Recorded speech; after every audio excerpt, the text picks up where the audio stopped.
भगवान नहीं, केंद्र में जगत के सामान दिखाई पड़ते हैं। अभी पिछले कथा में एक बड़ी अच्छी बात आई, जिसके चिंतन में, जिसके सोच में, जिसके विचार में संसार के विनाश होने वाले पदार्थ रहते हैं वही जीवात्मा है, और जिसके चिंतन में, जिसके विचार में विनाश नहीं अविनाशी परमात्मा रहते हैं वही महात्मा है। विचार का फर्क है केवल, हम क्या सोचते हैं। प्रश्न, भगत प्रश्न करेगा, आप भक्त से संसार की चर्चा करिए, वो संसार की बात को घुमाते घुमाते घुमाते घुमाते भगवान तक लेके चला जाएगा। और जो भगत नहीं होगा ना, उससे भगवान की कथा सुनाइए, वो भगवान की कथा को घुमाते घुमाते परिवार तक लेके चला जाएगा। ये मूल अंतर है। भरद्वाज जी ने पूछा, प्रभु राम कौन है? याज्ञवल्क जी कहे कि थोड़े में सुना दे। बोले नहीं नहीं नहीं, कहु सुकथा नाथ विस्तारी, कहु। प्रभु आप न कथा को विस्तार से सुनाइए, मेरे पास पर्याप्त समय है। याज्ञवल्क जी बोले, मुनिवर मैं आपकी चतुराई समझ गया, आपको न कोई संशय है, न शोक है, न मोह है, न भ्रम है। आप मूढ़ बनकर इसलिए प्रश्न किए हैं कि आप मुझसे भगवान की कथा सुनना चाहते हैं ना। आप जैसा श्रोता मिलेगा तो कौन कथा नहीं सुनाएगा। मैं आपको अवश्य कथा सुनाऊंगा, लेकिन उससे पहले बीच में एक दूसरी कथा सुनाता हूं, इसको ध्यान से सुनिए। प्रयाग में बट वृक्ष के नीचे याज्ञवल्क ऋषि बैठे हैं, सामने भरद्वाज जी, और कथा प्रारंभ किए। कौन? याज्ञवल्क जी कहते हैं, एक बार त्रेता जुग माही, एक बार त्रेता जुग माही, शंभु गए कुंभज ऋषि पाही, शंभु गए कुंभज ऋषि पाही, संग सती जग जननी भवानी, संग सती जग जननी भवानी, पूजे ऋषि अखिलेश्वर जानी, पूजे ऋषि अखिलेश्वर जानी, पूजे ऋषि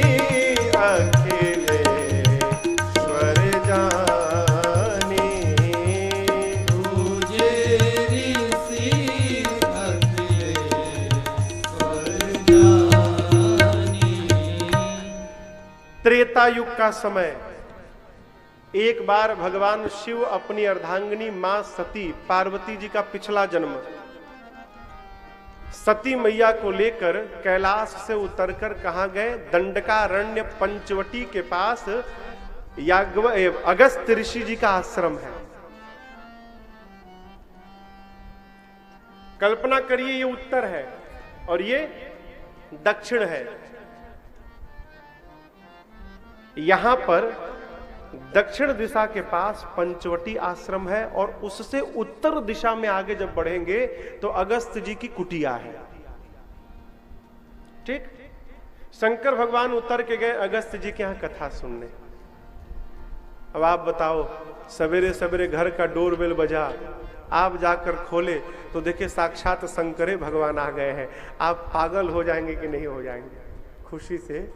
अगस्त जी लगे नाचने, बाबा आ गए, ले जाकर दिव्य आसन पर पधराया, पांव पखारे, लगे पूजन करने। सती जी सोचने लगी, हम श्रोता हैं, ये वक्ता हैं, नियम हमको करनी चाहिए। आज उल्टी गंगा बह रही है, वक्ता श्रोता की पूजा कर रहा है। इसका अर्थ इनका जो ज्ञान है ना वो हमारे ज्ञान से थोड़ा कम है। तो जिसका ज्ञान ही कम है वो कथा क्या सुनाएगा। एक बात बतावे, समुद्र कभी ये नहीं देखता हो कि हमारे में जो नदी आके मिल रही है उसका पानी निर्मल है कि एकदम गंदा है। समुद्र कोई क्राइटेरिया नहीं बनाते, मानदंड कि मेरे में बहुत विशाल नदी आके मिलनी चाहिए, छोटी मोटी नदी दिखाई ना पड़े हमको। उसी प्रकार भगवान का जो भक्त होता है ना, कथा प्रेमी, वो नहीं देखता कि कथा सुनाने वाले कोई बहुत बड़े विद्वान आए हैं कि कोई छोटा सा बालक आया है। उसको भगवान की कथा कान में जानी चाहिए, इसी से मतलब रहता है बस। मां ने पहले ही पूर्वाग्रह बना लिया, मन में ग्रसित हो गई। परिणाम 9 दिन बैठी रही। कहां? कथा में। देखिए, सती जी कथा में बैठी रही, लेकिन 9 दिन में कथा सती जी में नहीं बैठ पाई, बाहर से निकल गई हो। हम तो ऐसा मान रहे हैं कि आप जितने लोग बैठे हैं सब बैठे नहीं, कथा सुन भी रहे हैं, लेकिन ऐसा जरूरी नहीं होता। मैं एक बार कथा कर रहा था तो कथा के बाद एक लोग बोले, महाराज आपने क्या कल रुक्मिणी विवाह सुनाया, आनंद आ गया महाराज। अब मैं राम कथा छोड़ के कुछ जानता नहीं हूं, राम कथा में रुक्मिणी विवाह कहां से आ गया भाई। तो मैंने उनसे कुछ कहा नहीं, कहा जी जी जी बहुत सुंदर। क्यों किसी के दिल को दुखाना हो, सभी मस्त हैं, कौन किसको संभाले है? अपनी मस्ती न बिगड़े, इसका सदैव ध्यान रखना चाहिए है? मां बैठी रही, कथा नहीं सुनी। अंत में कथा सुनने के बाद भगवान श्री राम की भक्ति दक्षिणा के रूप में अगस्त्य जी को देकर बाबा मां सती को लेकर वापस कैलाश चले। अब आप दर्शन करिएगा, हम कब मान ले कि हम कथा सुने? प्रश्न है मेरा आपसे, कहिए। पूछ रहे हैं कब हम ये मान ले कि हां आज मैंने कथा सुनी है? कहिए। अच्छा चलिए हम कहते हैं। देखिए, किसी की प्रशंसा सुनते हैं ना तो उसको देखने का मन करता है। जैसे हम यदि बैठकर किसी की प्रशंसा करने लगे, अभी आ रहे थे कल ट्रेन में, बिना बताए नहीं आपको, मेरे सामने वाले सीट पर एक इतना सुंदर बालक था, आया है, लगता था साक्षात कन्हैया ही अवतार ले लिए हैं। क्या मुलायम मुलायम गाल थे, मन कर रहा था एक बार छू ले। गले में मोतियों की माला लगी थी, एक घुंघराले बाल थे, ऐसा कोई था नहीं। मैं बता रहा हूं, सुनने के बाद आपका भी मन हुआ होगा काश हम भी एक बार देख लेते। कथा सुनने के बाद यदि भगवान को देखने की प्यास नहीं जगी ना हो तो हमको अपने बारे में विचार करना चाहिए, हम सुने हैं कि नहीं सुने। त्रेता युग का समय था, शंकर भगवान कथा सुन के चले कैलाश। ठीक उसी समय राम जी 14 वर्ष के वनवास में है, इसी पंचवटी में कथा सुन के शंकर भगवान चले। इधर रावण आया है और मेरी मां सीता का हरण करके चला गया। कहां गया? दक्षिण दिशा में। राम जी यहां से सीता जी को ढूंढते लक्ष्मण जी के साथ दक्षिण दिशा में जा रहे हैं इधर, और शंकर भगवान यहां कथा सुने, यहां कथा सुन के उत्तर दिशा में कैलाश की ओर बढ़ रहे हैं। सोचने लगे राम जी तो यहीं कहीं नीचे लीला कर रहे होंगे, प्रभु का अवतार हो गया है, त्रेता युग का समय है, कथा सुना हूं, कान तो धन्य हो गया। यदि प्रभु का दर्शन भी मिल जाए ना तो मेरी आंखें भी धन्य हो जाए, लेकिन जा नहीं सकता हूं क्योंकि गुप्त रूप में आए हैं राम जी। भगवान भक्त की इच्छा के आगे अपने मानदंड को भी बदल देते हैं। प्रबल प्रेम के पाले पड़कर प्रभु को नियम बदलते देखा, खुद का मान टले टल जाए पर जन का मान न टलते देखा। आप देखिए राम जी यहां से दक्षिण दिशा में जा रहे हैं, शंकर जी यहां से कैलाश उत्तर जा रहे हैं, दोनों विपरीत दिशा में। लेकिन शंकर भगवान के मन के भाव को राम जी जान गए कि बाबा मेरा दर्शन करना चाहते हैं। राम जी अपना मार्ग बदलकर जिधर शंकर भगवान जा रहे थे उधर चले गए उनको दर्शन देने के लिए। और जैसे बाबा ने देखा, ए जी शंभु समयते ही राम देखा, शंभु समयते राम देखा, उपजाहि अति हरस विसेखा, उपजाहि अति हरस विसेखा, उपजाहि अति हर्ष विसेखा। बाबा को अचानक राम जी दिखाई पड़े और आपको बतावें शंकर भगवान निकाल कर डमरू बजाकर लगे नाचने। राम जी सीता जी के लिए रो रहे हैं। राम जी सीता जी के लिए नीचे रो रहे हैं, ऊपर बाबा डमरू बजा के नाच रहे हैं। आप जिसको प्राण से अधिक प्रेम करें और वो रोता हुआ दिखाई पड़ेगा, आप नाचेंगे? कहिए, आप जिसको प्राण से अधिक प्रेम कर रहे हैं वो रो रहा है, आप देख के नाचेंगे डमरू बजा के? बाबा तो नाच रहे हैं। क्यों क्यों नाच रहे हैं भाई? बाबा सोचने लगे ये सब लीला चल रही है, लीला है भगवान की। सीता जी का हरण नहीं, रावण तो माई का फोटो उठा के ले गया है, असली सीता जी तो अग्नि में है। नाचे क्यों? सोचने लगे, टाइम देखे बाबा 8 बजा है सवेरे का, सीता जी का हरण हो गया।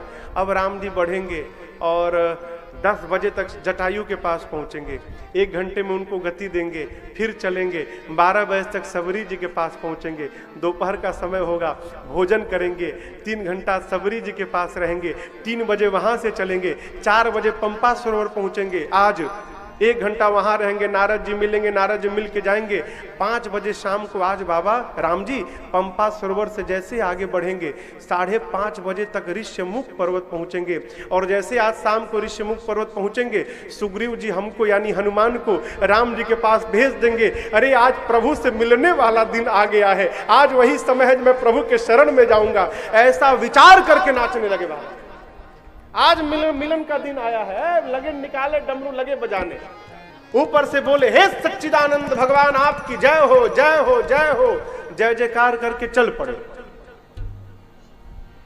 नीचे नहीं गए। क्यों? देखिए, कोई भी आपका कितना ही निकट का क्यों ना हो, किसी विशेष स्वरूप के साथ विशेष स्थान पर हो तो वहां बीच में जाके परिचय नहीं निकालना चाहिए, ये धर्म है। शंकर भगवान सोचे गुप्त रूप अवतरे प्रभु गए जान सब होई, नहीं गए, सच्चिदानंद भगवान कह के चल पड़े। सती जी सुन ली, सच्चिदानंद, ये सच्चिदानंद है जो अपनी पत्नी के लिए रो रहा है, वो सच्चिदानंद? ये भगवान होते तो पता नहीं रहता कि मेरी पत्नी कहां है। और शंकर भगवान एक जीव को प्रणाम कर रहे हैं परमात्मा कह के। मां के मन में संशय, बाबा बहुत समझाएं, बहुत समझाएं, बात समझ में नहीं आई मां के। यहां एक सूत्र समझिएगा, मेरे महाराज श्री कहा करते हैं, बेटा घर में परिवार में कोई यदि गलत दिशा में जा रहा हो ना, 1 बार 2 बार 3 बार समझाना चाहिए। नंद किशोर जी, कोई गलत दिशा में जा रहा हो घर का अपना, तो उसको 1 बार 2 बार 3 बार समझाना चाहिए। यदि 3 बार में वो ना समझे तो चौथे बार उसको नहीं समझाना चाहिए, चौथी बार अपने को समझाना चाहिए। क्या? अब इनको समझाना नहीं है। क्यों? अब वही होगा, अरे होई ही सोई जो राम रचिया। कहा पार्वती इतने संशय है सती, तो जाओ परीक्षण कर लो। लेकिन सावधान, जिसकी परीक्षा लेने आप जाएंगी देवी, वो जीव नहीं, जीवात्मा नहीं, परमात्मा है, विवेक से लीजिएगा। आप जब तक नहीं आएंगी, मैं इस बट वृक्ष के नीचे बैठा हूं। किसी ने कहा कि भाई शंकर भगवान ने अकेले क्यों भेजा सती जी को, अपने चले जाते। नहीं जा सकते। सती जी को संशय है, बाबा को मेरे विश्वास है कितना भी यत्न कर लीजिए, संशय और विश्वास एक साथ यात्रा नहीं कर सकते। इसलिए बाबा बैठ गए, कहे जाओ परीक्षण करो। सती मैया सोचने लगी क्या करूं कि परीक्षा हो जाए। पुनि पुनि हृदय विचार करी, धरि सीता कर रूप, आगे होई चली पंथ तेहि, जेहि आवत नर। सती मैया बहुत विचार की, क्या करूं परीक्षण हो जाए। फिर अंत में निर्णय लिया, ये अपनी पत्नी सीता को ढूंढ रहे हैं, क्यों ना मैं सीता का रूप बना लूं। यदि भगवान होंगे तो समझ जाएंगे सीता नहीं सती है, और यदि जीव होंगे तो सीता सीता कह के मेरे पास आ जाएंगे। सती जी मेरी मां सीता का रूप बना के, और जिस रास्ते में राम लक्ष्मण जी चल रहे थे आगे आगे चलने लगी। लक्ष्मण जी दूर से देख लिए, समझ गए नकली भाभी, मेरी भाभी नहीं है, ये नकली भाभी। क्यों? देखिए आप आजकल ना डिजिटल मास्क का जमाना है, डिजिटल ऐसे मास्क बनते हैं आप पहनने के बाद किसी दूसरे का रूप आप बना सकते हैं, कोई परिवर्तन नहीं, हूबहू चेहरा बन जाए। लेकिन एक बात कहें, मास्क लगाकर आप किसी का स्वरूप तो बना सकते हैं, लेकिन आप किसी का स्वभाव अपने भीतर नहीं ला सकते हैं। सती जी सीता मैया का रूप तो बना ली, लेकिन सीता जी का स्वभाव नहीं ले पाई। कौन स्वभाव? मेरी सीता मैया कभी भी राम जी के आगे नहीं चलती हैं, वो राम जी के पीछे पीछे चलती हैं। और ये सीता जी का रूप बना के आगे आगे चलने लगी। लक्ष्मण देखते समझ गए नकली भाभी, मेरी भाभी नहीं है, मेरी भाभी तो भैया के पीछे चलती है आगे आगे। लेकिन देख के भी मौन रहे, हो सकता है प्रभु की कोई लीला चल रही हो। राम जी ने देखा और दूर से राम जी ने जोरी पानी प्रभु कीन्ह, प्रभु ने हाथ जोड़कर प्रणाम किया, और अकेले नहीं अपने पिता समेत लीन निज नामु। प्रभु ने कहा मैं दशरथ नंदन राम मां आपको प्रणाम करता हूं। लक्ष्मण जी बोले नकली है, लक्ष्मण जी बोले नकली है प्रभु। राम जी बोले जानता हूं, प्रणाम क्यों किया?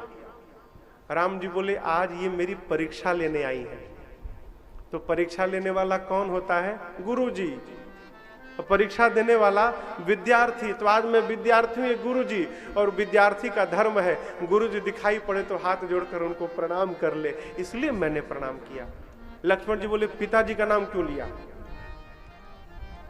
इस पर भी सती जी को समझना चाहिए कि कोई भी पति अपने पत्नी को ऐसे प्रणाम नहीं करेगा। नहीं समझी, चली गई। पास जब पहुंची ना, तब राम जी ने पूछा मां अकेले अकेले बाबा कहां है? मां अकेले मत घूमिए, सीता को मैंने अकेले छोड़ा, कोई निशाचर उठा के ले गया, आप भी अकेले घूम रही हैं, वन बड़ा भयानक है। अरे राम, सती मैया देखिए तो मुझे पहचान गए, पूरा शरीर कांपने लगा। निज अज्ञान राम पर आना, अपनी अज्ञानता के कारण मैंने प्रभु पर संशय किया, क्या मुंह लेकर जाऊंगी। बिना कुछ कहे पहुंची बाबा के पास, और बाबा ने सीधा सीधा प्रश्न पूछ दिया, लीन परीक्षा कवन विधि, कहु सत्य सब। देवी आपने किस विधि से, देखिए शंकर भगवान ये नहीं पूछे कि आपने परीक्षण किया कि नहीं किया, क्या पूछे? विधि बताओ। वाह, बोले बिना परीक्षण किए तो तुम आई नहीं होगी, विधि बताओ कैसे किया, और सत्य बोलना, झूठ मत बोलना। लेकिन बतावे, जिस माया का रूप सती जी ने बनाया था ना, उसी माया ने सिर पे डेरा जमा लिया हो, और न चाहते हुए भी सती जी के मुख से झूठ निकल गया। बोली परीक्षण, अरे कछु न परीक्षा लेन गोसाई, कछु न परीक्षा लेन गोसाई। कुछ परीक्षण नहीं लिया। बाबा बोले फिर गई क्यों आप? तो वही काम करने गई जो आपने किया था। आप अंतर इतना था, आप दूर से किए और मैं पास जाकर की।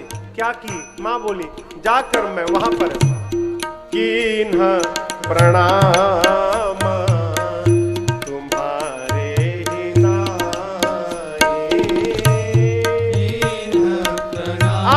तुम्हारा मैंने भी प्रणाम कर लिया। बाबा को भरोसा नहीं भया, इतना समझाया, बात समझ में नहीं आई। रास्ते में कौन गुरु मिल गया जिसकी बात समझ में आ गई इनको, बिना परीक्षा लेके चली आई।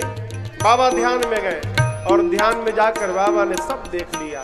बाबा कहते हैं तब शंकर देख्यो धरि ध्याना, तब शंकर देख्यो धरि ध्याना, सती झुके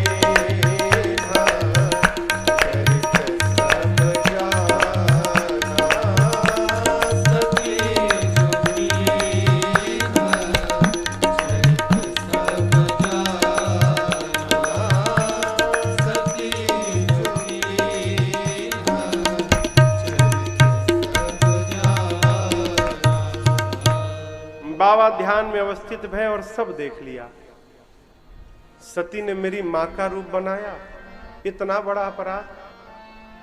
ऐस सती ने मेरी मां सीता का रूप बना लिया है, इसका अर्थ आज के बाद सती मेरे लिए मां जैसी हो गई।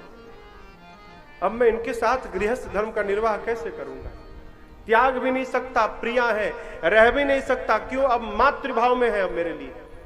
क्या करें क्या करें, द्वंद आया। प्रभु के श्री चरणों का स्मरण किया और मन ही मन बाबा ने संकल्प कर लिया, आज के बाद मेरे शरीर से सती का भेंट नहीं होगा। बाबा ने सती जी का त्याग कर दिया। आकाशवाणी भई, आकाशवाणी ने इतनी प्रशंसा की, धन्य हो बाबा, आपके अलावा भक्ति को इतनी ऊंचाई तक कौन लेकर जा सकता है। जय जय हो, जय हो, जय हो। खूब जय जयकार भया। सती जी सुन ली, मन में सोचने लगी बाबा ने जरूर कोई प्रण किया। पूछती है बार बार, प्रभु आपने कौन सा प्रण किया? बाबा ने बताया नहीं। यहां पर देखिए गोस्वामी जी एक बड़ा सुंदर उदाहरण दिए। कहते हैं जल पय सरिस बिकाई, देखहु प्रीत की रीति भली, बिलग होई रस जाई, कपट खटाई पर पुनी। कहते हैं जल दूध मिलकर एक भाव में बिकता है, लेकिन यदि खटाई पड़ जाए तो दूध से जल अलग हो जाता है। आप दर्शन करिए, दूध में जब पानी जाता है ना, तो दूध में मिलने के बाद पानी पानी नहीं रहता, क्या बन जाता है वो? दूध। क्यों? पानी जब दूध में जाता है तो अपना नाम, अपना पहचान, अपना अस्तित्व सब समाप्त कर देता है, तब दूध में के पास जाता है। दूध कहता है भाई तू मेरे से इतना प्रेम करता है कि अपना नाम पहचान मिटाने को तैयार है, कोई बात नहीं, आज के बाद मैं तुमको अपना नाम दूंगा, अपना रूप दूंगा, अपना स्वाद दूंगा, और यहां तक कि अपना मोल दे के तुमको अपने साथ बाजार में बिकवा दूंगा। कितना प्रेम! और दूध उस पानी को भी दूध बना के बिकवा देता है, स्वयं उसी भाव में, अपने साथ में। उसी दूध को माई लोग ला के बर्तन में रखकर जब चूल्हे पे चढ़ाती है ना, और दूध गर्म होने लगता है, तो पानी कहता है दूध से, मित्र तुमने अपना रंग दिया, स्वाद दिया, मोल दिया, मुझे, मैं कुछ नहीं था, मुझे अनमोल बना दिया। चिंता मत करना मित्र, तुम्हारे साथ जब तक मैं रहूंगा, मैं अपने आप को जलाऊंगा, तुम्हारे ऊपर आंच भी नहीं आने दूंगा। और पानी अपने आप को जलाने लगता है, दूध को बचाता है। और जब मित्र जलने लगता है, दूध से बर्दाश्त नहीं होता, वो बर्तन से बाहर निकल के और उस आग को बुझाने दौड़ता है। तू मेरे मित्र को बुझ जलाएगा, उससे पहले मैं तुझे बुझाकर समाप्त कर दूंगा। कितना प्रेम हो! इसी प्रकार जब हम लोग अपने को समाप्त करके भगवान के पास जाते हैं ना, तो भगवान भी हमको अपना रंग देते हैं, अपना रूप देते हैं, मोल देते हैं, और अपने साथ साथ हमारी भी पूजा करवाने लगते हैं। लेकिन सावधान, उस दूध में खटाई का 2 बूंद पड़ जाए हो, तब जब दूध से पानी अलग होगा ना, उसके बाद दुनिया की कोई ताकत दोनों को एक नहीं कर सकती। उसी प्रकार भगवान के पास तो हो, लेकिन यदि तुमने कपट रूपी खटाई का प्रयोग किया, अपने और भगवान के बीच में कपट को रखा तो हम भी भगवान से वैसे दूर हो जाएंगे जैसे खटाई पड़ने के बाद दूध से पानी निकल के दूर चली जाए। कपट ना हो। कपट जानते हैं क्या है? हम जो हैं वो दिखाई नहीं पड़ते, और जो दिखाई दे रहे हैं उससे हमारा कोई संबंध नहीं है। यही सबसे बड़ा कपट है। जीवन में ऐसा कोई व्यवहार नहीं करना जिससे किसी का मन दुखित हो जाए। मां बारंबार पूछती है, यद्यपि सती पूछा बहुभांति तदपि न कहे त्रिपुर आरती। भगवान ने उस समय के बाद भी नहीं कहा। क्यों? कहूंगा तो सती का मन खराब होगा। मैं कह के नहीं, व्यवहार से बताऊंगा, सती मैंने आपका त्याग कर दिया है। कभी देखिए, गोली का घाव भर जाता है, बोली का घाव नहीं भरता है। जब तक शरीर रहता है ना, बोली का घाव सुनाई पड़ता है। कभी किसी को ऐसा नहीं कहना चाहिए जिससे उसका मन व्यथित हो। क्यों? अरे सदा ना रहा है, सदा ना रहेगा, ये जमाना किसे।